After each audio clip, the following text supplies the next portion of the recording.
Welcome to today's webinar. I'm Chastity Murphy with the State and Local Fiscal Recovery Fund in the Office of Recovery Programs at the Treasury Department.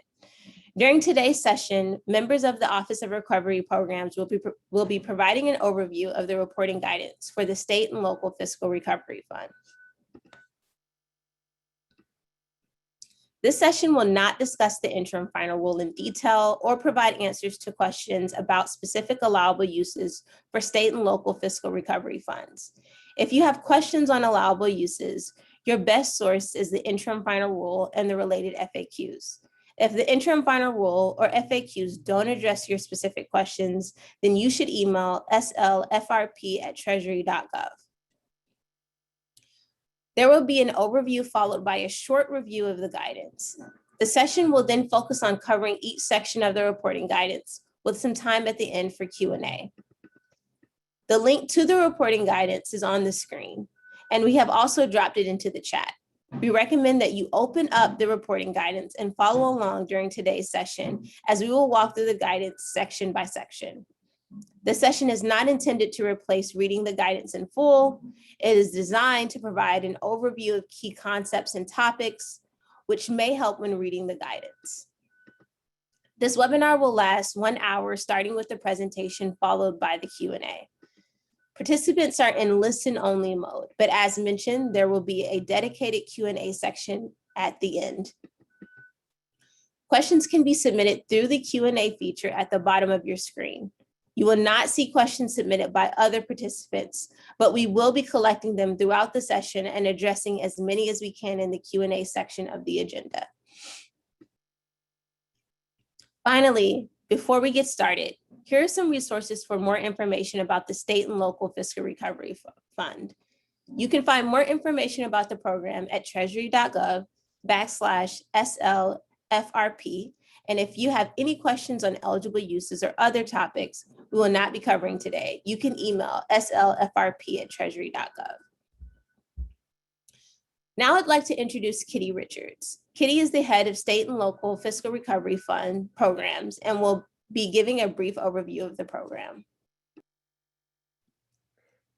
Thank you so much, Chastity. I'd actually, before I get started, love to pass it over to our White House colleague, Luke McGowan, to introduce himself and say a few words. Thank you, Kitty, and thank you, Chastity, for getting us started here. It is really a privilege to be with all of you. As Kitty said, my name is Luke McGowan. I'm a senior advisor in the White House Office of Intergovernmental Affairs, which means we spend all day, every day working with our partners in state, local, tribal, and territorial government. Since day one, the president has believed that it's local partners like you that are critical to making sure we respond to this crisis, both its negative health and economic impacts. Throughout, in the lead up to the passage of the rescue plan, and then now that we're on to implementation, we know it will only be a success if we're operating in close partnership. I will say it's been, a privilege working with many of you to make sure that the program was designed to meet the needs of local governments as you're responding to the needs of your constituents. And we have truly valued your perspectives as you've been sharing them and your questions as they've come in. We know the program will be more successful as we work together. You are in good hands with the Treasury team here, so I will turn it back over to Kitty, and I'll just say I know how important reporting is, so I am glad that we are together for this session. Back to you, Kitty. Thank you so much, Luke. First, I want to thank all of you on behalf of the Office of Recovery Programs here at Treasury for joining and taking the time to be here, and for everything you're doing to support your communities during this crisis. Your government and workers have been on the front lines for more than a year, and the whole Treasury team is dedicated to supporting you in your efforts as the recovery progresses. Many of you are probably already familiar with the program, but a little recap. The American Rescue Plan included $350 billion in fiscal support for tens of thousands of state, local, territorial, and tribal governments to respond to the COVID-19 pandemic. Treasury launched the program on May 10th when we released our interim final rule, which governs the program, and opened up our payment portal so that state, local, tribal, and territorial governments could come in and start receiving their funding. And I would say if you have not already come into the portal, please do. Treasury stands eagerly awaiting your claiming of your funds, and we're thrilled to help support you in doing that. As of last week, Treasury had dispersed $192 billion to more than 3,800 recipients. This program is designed to achieve several goals. Give state, local, and tribal governments the resources needed to fight the pandemic, replace revenues lost as a result of the economic crisis, and build the foundation for a stronger and more equitable recovery, both by providing immediate economic stabilization to households, families, businesses still struggling, and by addressing long-standing disparities that have been exacerbated by the current crisis. The statute and Treasury's interim final rule implementing the statute establishes eligible uses for the funds in several different categories: responding to the public health impacts of COVID-19, responding to the pandemic's negative economic impacts, replacing lost revenue, providing premium pay to essential workers, and making investments in water, sewer, and broadband infrastructure. As noted here, Treasury is accepting comments on the interim final rule through July 16th. We'll then enter the finalization process. And I want to take this opportunity to give a plug. Please come into the public comment process. Make your views known about what needs to be adjusted in the IFR, what you think we got right, and what needs clarification, because we're really relying on you to give us some of that on the ground understanding of what you're facing to make sure that when we finalize the rule, we can take all of that feedback into account. On June 17th, 2021, Treasury released the SLFRF Compliance and Reporting Guidance, which builds on the interim final rule, and that's what we're here to talk about today. This guidance was intended to provide recipients with a full overview of your compliance and reporting responsibilities as recipients. It will be followed by a user's guide, which will provide additional details on submitting data to the Treasury reporting portal, which is now under development. When developing this guidance, we had a number of key objectives in mind. First, we're very focused on accountability. These funds provide critical support to communities across the country, but the American people also expect all of us to ensure that they are used wisely and take every effort to prevent waste, fraud, and abuse. This guidance reminds recipients of your obligations and provides a full overview of responsibilities under the award terms and conditions, the interim final rule, and the uniform guidance. One of these responsibilities, which we'll focus on today, is reporting on your use of funds. While none of us like the burden that comes with accounting for and reporting on funds, this reporting is really foundational to our efforts to ensure that expenditures are in compliance with eligible uses.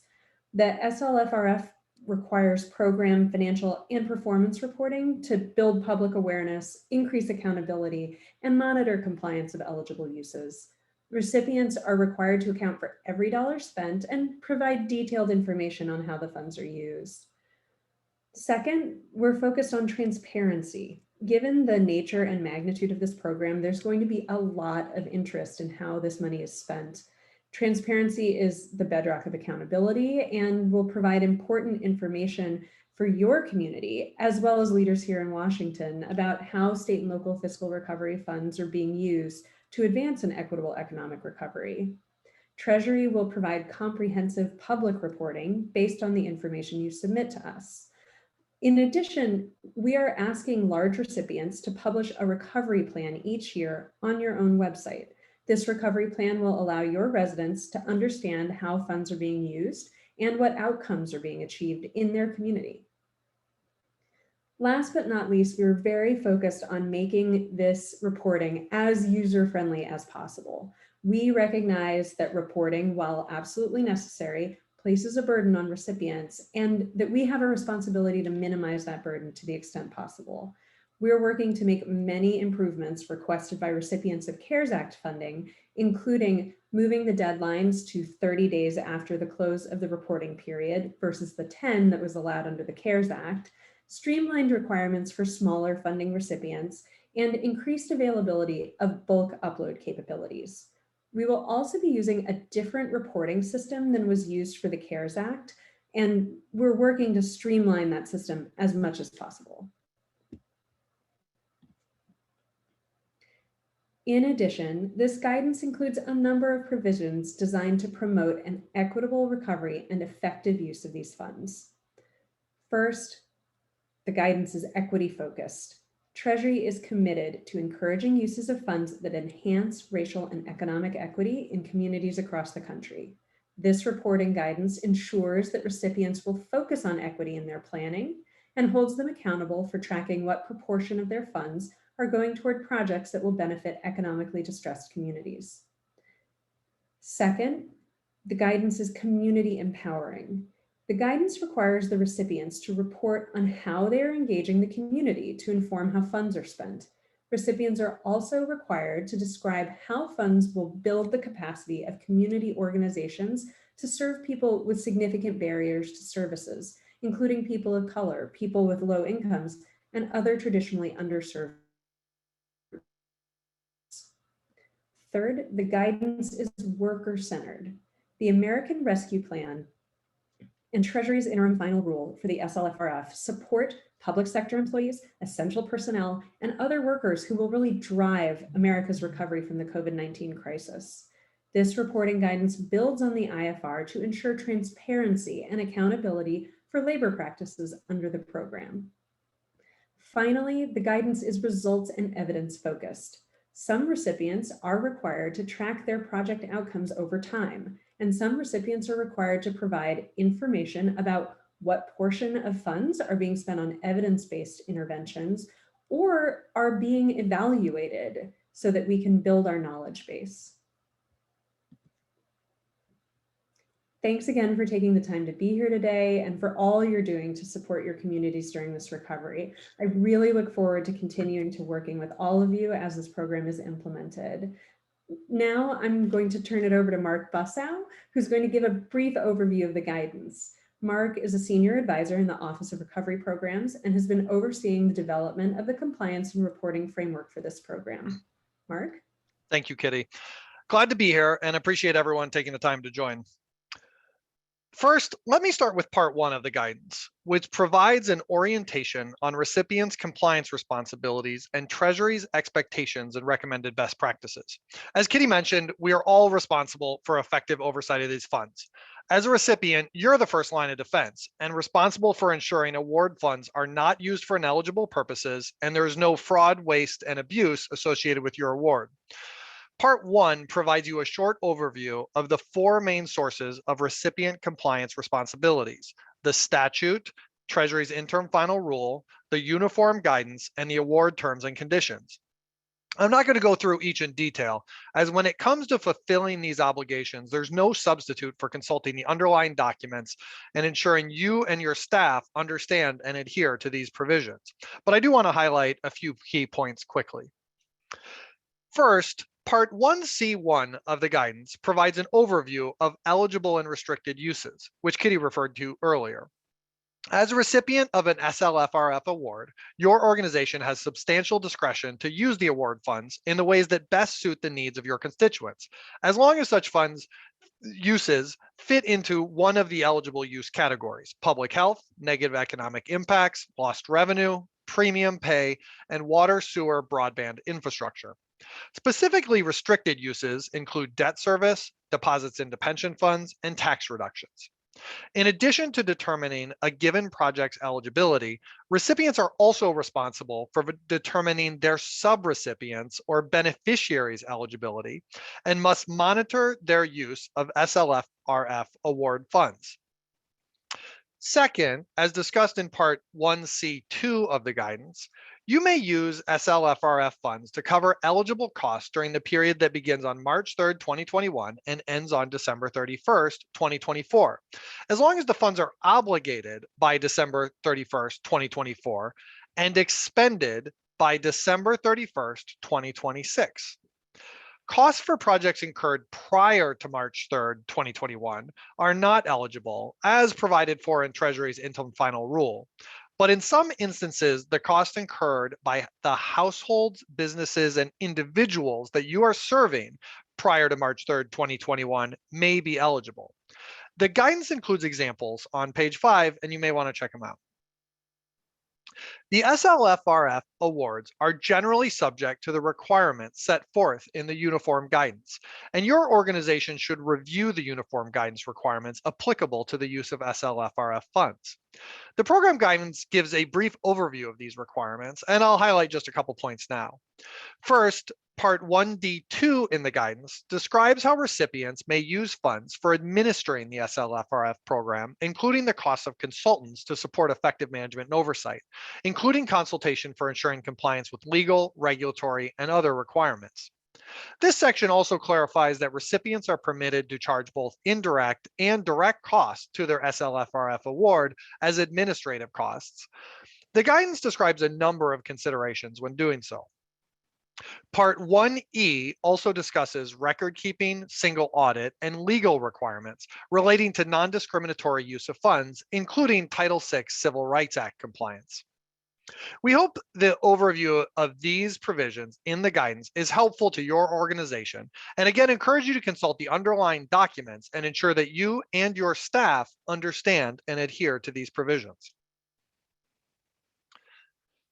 Next, let me turn to discuss reporting, which is included in Part 2 of the guidance. As Kitty mentioned earlier, the Treasury team has worked hard to design reporting requirements which fulfill our oversight and transparency responsibilities while minimizing the burden on recipients. As a recipient with a population exceeding 250,000 residents, you will be required to submit 3 types of reports. You will provide a one-time interim report, which provides an overview of expenditures from the award date through July 31st. And I have to note here that the initial guidance had an error in it, and this was initially listed as June 30th. But as stated in the IFR, it will cover the period through July 31st, and there'll be a correct version of the guidance on the website soon. You will also submit a project and expenditure report each quarter, which provides a detailed breakdown of projects funded, obligations and expenditures, subawards, and some programmatic data. You will prepare an annual recovery plan and post it publicly on your website, as well as submit it to Treasury. The recovery plan will describe your approach and objectives for using these funds, a full description of the projects funded, and some performance indicators. The interim report and first recovery plan are both due on August 31st. The full project and expenditure report is due for the first time by October 31st of this year. Before I go through each report, I'd like to spend a couple of minutes on a few key concepts. The first is expenditure category. As we have discussed, there are a wide range of eligible uses of these funds, and Treasury must be able to track how funds are being used by recipients for our oversight purposes, and so that we can provide transparency to Congress and the public. As such, we have identified 66 expenditure categories which recipients will use to track funding. We will track both obligations and expenditures. And obligations in order placed, such as a contract and similar transactions that require payment. An expenditure is when the service has been rendered or the good has been delivered to the entity and payment is then due. The expenditure categories are important not only for tracking projects and expenditures, but also because for certain expenditure categories, you will need to provide additional programmatic data. You will see these referred to regularly throughout the guidance, referred to by EC followed by a number. The term expenditure category refers to the detailed level. For instance, you can see the first category on this slide is 1.1 COVID-19 vaccination. The second key concept is project. While there are 66 expenditure categories, there's still a very broad categorization. Each of them could include many different projects, programs, and activities. So recipients are asked to identify projects to break down an expenditure category into more detail. A project is defined as a grouping of closely related activities that together are intended to achieve a specific goal or directed towards a common purpose. They can include new or existing activities funded either in whole or in part by the SLFRF award. Within this broad definition, recipients have flexibility to define their projects in a way that provides the greatest clarity on the work which will be performed. With that said, some expenditure categories and types of projects require additional reporting. You are required to define projects at a sufficient level of granularity to be able to do any of the programmatic reporting that is required. If that sounds complicated, hopefully this graphic shows the relationships more clearly. Each recipient will have expenditures in a number of expenditure categories. For each expenditure category you use funding for, you will have one or more projects. For each project, you will need to track obligations and expenditures, as well as any subawards that are made. We will discuss subawards in more detail later, and these relationships and the definitions for each will be explained in greater detail in the forthcoming user's guide. It's important that recipients begin collecting and structuring data in this way, as all SLFRF funding a recipient receives will be broken down and reported by expenditure categories and projects. In this example, the overall expenditure category is education assistance, early learning, which falls into the overall category of services to disproportionately impacted communities. And you can see these all in Appendix 1 of the guidance. Within the spending on early learning, there's likely several projects focused on different types of early learning initiatives. In this example, one of those projects is focused on preschool. And within that preschool initiative, there might be several subawards to different service providers. Now that we've reviewed those key concepts, let's turn to the required reports. I'm going to start with the Recovery Plan Performance Report, which I will refer to as the Recovery Plan. Given the emergency nature of this program, recipients have not been asked to submit a plan before receiving funding. Instead, the recovery plan will provide the public and Treasury an overview of how you will use the funding to achieve outcomes in an efficient, effective, and equitable manner. The first plan will be due on August 31st of this year, and then will be updated by July 31st of the following year. The recovery plan is intended not just for Treasury, but also for your own constituents who are interested in how you are using this funding to respond to the pandemic and promote the economic recovery. Ultimately, you're accountable to them for how these funds are used, not just the Treasury Department. You have considerable flexibility to develop this plan to meet your communications objectives, as long as you also meet the content requirements we have included in the guidance. The plan should be posted on a prominent public-facing website of your government, somewhere interested members of the public will be able to find it, such as your homepage or the general web pages related to your coronavirus response.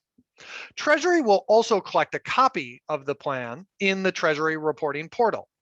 We will ask for some of the key data to be inputted into the portal in addition to the plan being uploaded. We will provide a template and additional instructions in the forthcoming user's guide. The guidance describes in detail the information which will need to be included in the plan. First, it will start with a narrative description that covers a number of topics, including your general approach and how you plan to allocate funds across the various expenditure categories. It should include a description of how these choices are responsive to the needs of your citizens and communities. We also ask for a description of how your approach promotes equitable outcomes, fair labor practices, and the use of evidence to inform decision-making. Second, it will include a full inventory of projects with a description of each project that includes the main activities, delivery mechanisms and partners, and intended outcomes. We will be asking you for an uploaded version of the project inventory in addition to the version in your recovery plan. Finally, it will include performance indicators and some programmatic data for your projects. You will have flexibility to identify your own indicators, but there are also some standard indicators we require for certain expenditure categories to allow consistent tracking across recipients.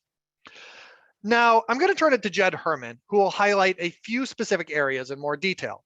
Jed is a senior advisor for policy outreach in the Office of Recovery Programs. Jed? Mark, thanks for that introduction. Thanks to all of you for joining today. As Mark said, I'm just going to add a few more details here, and starting with pieces on promoting equitable outcomes. So as you know, one of the key goals of the State and Local Fiscal Recovery Fund is to advance equitable economic recovery for all parts of the country. To help recipients develop strong strategies for equity in their spending, the State and Local Fiscal Recovery Fund Recovery Plan has a section on promoting equitable outcomes. In this section, recipients will describe how their use of funds will promote racially and economically equitable outcomes, consider barriers that prevent communities and individuals from accessing services, identify goals for producing meaningful equity results at scale, articulate strategies to achieve those goals, and track progress over time. For spending related to social services, recipients must describe specific equity strategies for ensuring that services or programs are focused on communities that have the biggest barriers to economic recovery. This applies to spending in the expenditure categories for services to disproportionately impacted communities and negative economic impacts. For reference, equity is defined in President Biden's executive order on advancing racial equity and support for underserved communities through the federal government, which is linked in the guidance. Next, the community engagement section complements the equity information by asking recipients how they plan to have gathered diverse feedback from constituents and community-based organizations to inform their spending plan, as well as how they will build the capacity of community organizations to carry out their projects in ways that effectively reach people from traditionally underserved communities. In the labor practices section, recipients will describe how they will use strong labor standards to promote effective and efficient delivery of high-quality infrastructure projects, while also supporting the economic recovery through strong employment opportunities for workers. Next, I'm going to talk about a little about the evidence-based section of the guidance. So in an effort to ensure that state and local fiscal recovery funds are spent as effectively as possible and get the best possible results, the recovery plan includes a section on evidence. This section asks recipients to identify what portion of the project funds are allocated to evidence-based interventions. Alternatively, recipients may conduct a rigorous program evaluation to determine if a program or service is effective. The reporting guidance takes a common sense approach to using evidence by applying this requirement for projects in areas such as public health, services to disproportionately impacted communities, and the negative economic impacts expenditure categories, while exempting infrastructure and administrative spending. The guidance encourages recipients to develop a strategic approach to building and using evidence by constructing a learning agenda. The guidance also highlights several key resources for recipients to assess the level of evidence for the programs or services they plan to undertake. Specifically, it highlights evidence clearinghouses from the Departments of Education, Labor, and Health and Human Services. These clearinghouses can also help recipients identify evidence-based programs that could be funded using their state and local fiscal recovery funds. Evidence is defined in Appendix 2 and includes interventions or programs with strong or moderate levels of evidence of effectiveness, as determined by a randomized control trial or quasi-experimental evaluation. Of note, recipients may use state and local fiscal recovery funds to hire additional staff to help them identify and better use evidence in their projects. Treasury will also provide additional technical assistance resources in this area. Now I'm going to talk a little bit about the performance reporting sections. And as Kitty mentioned at the top, one of the central tenets of the State and Local Fiscal Recovery Fund reporting guidance is accountability. A key aspect of this accountability is reporting on the outcomes achieved using these funds. This performance reporting ensures that the public can understand if recipients are achieving their goals and spending their funds in an effective manner. As such, the performance report section requires recipients to report on outcome measures for each project and track progress over time. This section of the recovery plan must include key performance indicators for each project or group of projects with similar goals and the same outcome measures. Jurisdictions may determine their own performance measures for their projects, but these key indicators must include both output and outcome measures. Output measures generally describe initial services or programs delivered, such as the number of students enrolling in a tutoring program. Early reporting will focus heavily on these output measures. Outcome measures are focused on the impact of the project and its progress towards its goals. So for example, the number of students reading on grade level or the percentage of students reading on grade level. Recipients must report on progress towards their outcome goals and their recovery plan performance reports. To support performance measurement and program improvement efforts, recipients are permitted to use funds to make improvements to data or technology infrastructure, data analytics capacity, as well as funding for program evaluations. Now, there are some required performance measures because while recipients may design their own performance measures for projects to make sure they are measuring information that is relevant in the local context, Treasury will also collect a small set of mandatory performance measures in priority areas. This collection of some consistent national performance indicators across recipients allows Treasury to conduct oversight as well as understand and aggregate program outcomes across recipients. So recipients must report on the results achieved by projects that address the priorities listed on this slide, including affordable housing, evidence-based tutoring, summer youth employment, and childcare. Wherever possible, recipients are encouraged to disaggregate data by race, ethnicity, gender, income, and other relevant factors. These required performance indicators were developed in working with federal departments that focus on the areas on this slide and looks at interventions that have the strongest evidence of effectiveness and where data is already widely available to help recipients track activities in these areas. Finally, in the annual performance plan, to ensure that state and local fiscal recovery funding is not used for deposits into pensions or to offset a reduction in new tax revenue, states and territories are required to report information necessary to monitor and report this tax offset provision. This section of the Recovery Plan Performance Report does not apply to cities or counties. The reporting guidance provides details and guidelines for reporting actual tax revenue and calculating tax revenue for the fiscal year ending 2019. As indicated in the Interim Final Rule, Treasury is also seeking comment on this reporting requirement related to this provision, including ways to minimize burden by relying on information already produced by states and territories. Now, I'm going to turn it back over to Mark to go over the interim report a little bit. Mark? Thanks, Jed.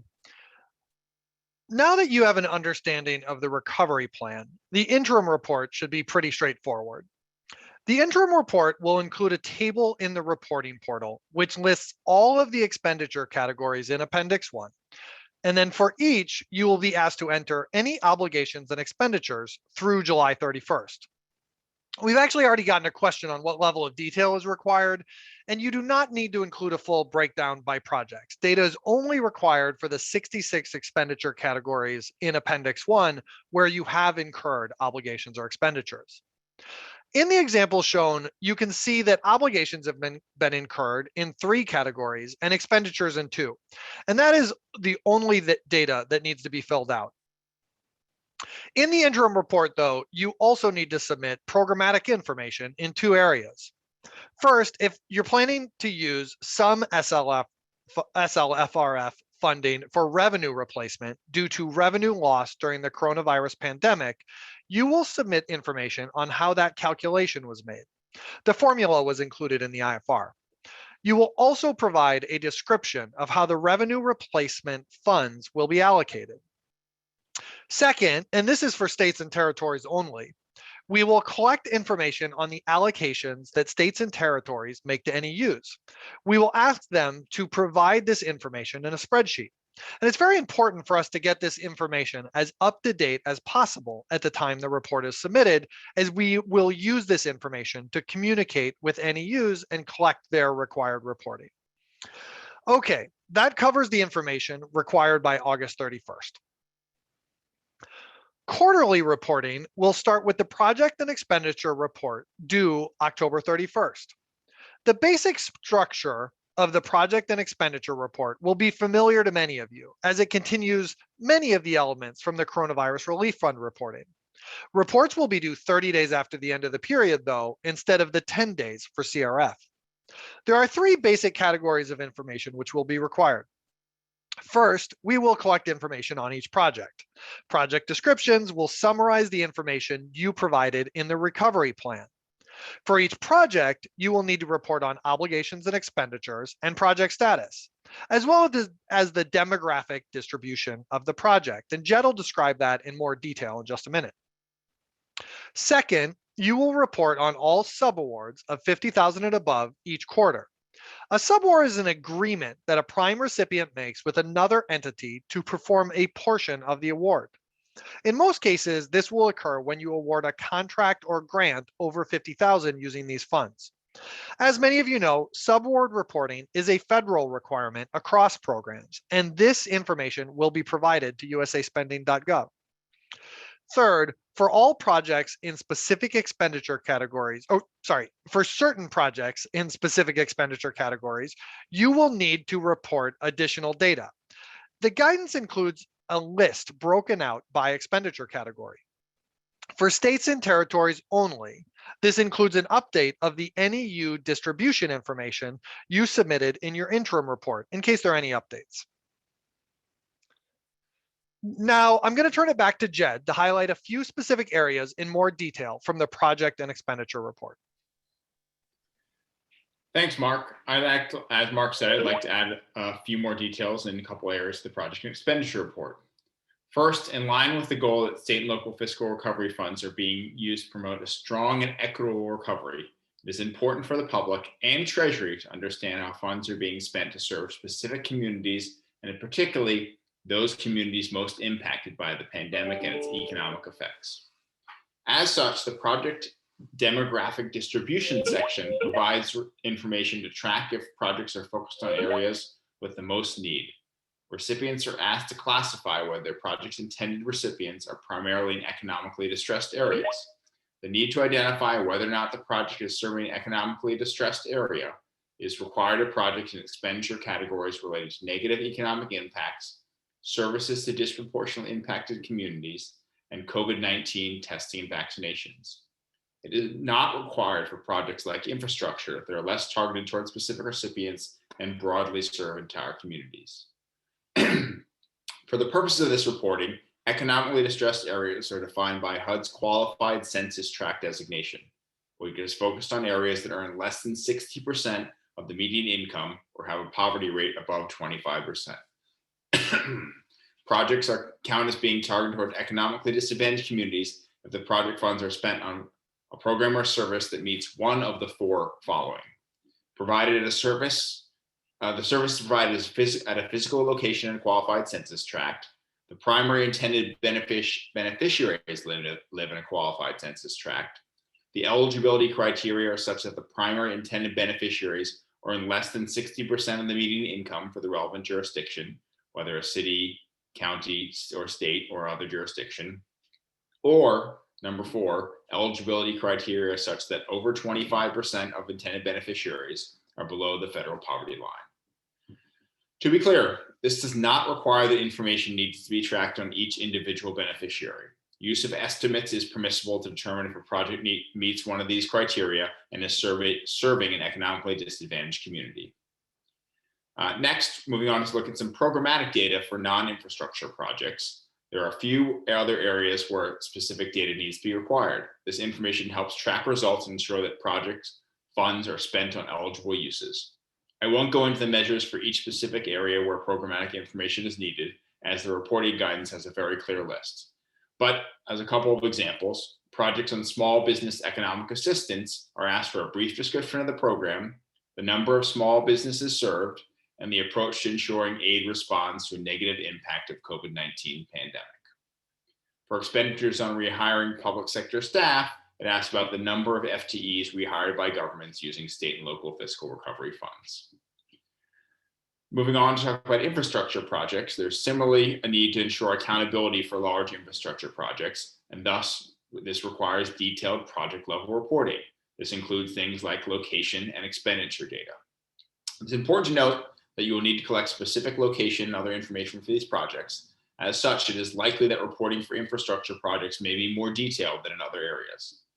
Because infrastructure projects need a steady supply of labor to ensure they are completed within the timeline for spending state and local fiscal recovery funds, recipients must report information on wages and benefits provided. as well as recipients must report on how they will minimize the risk of labor disputes and ensure a safe and healthy workplace. I'm going to talk a little bit about the Treasury submission portal, and in a moment we'll switch to taking some of your Q&As.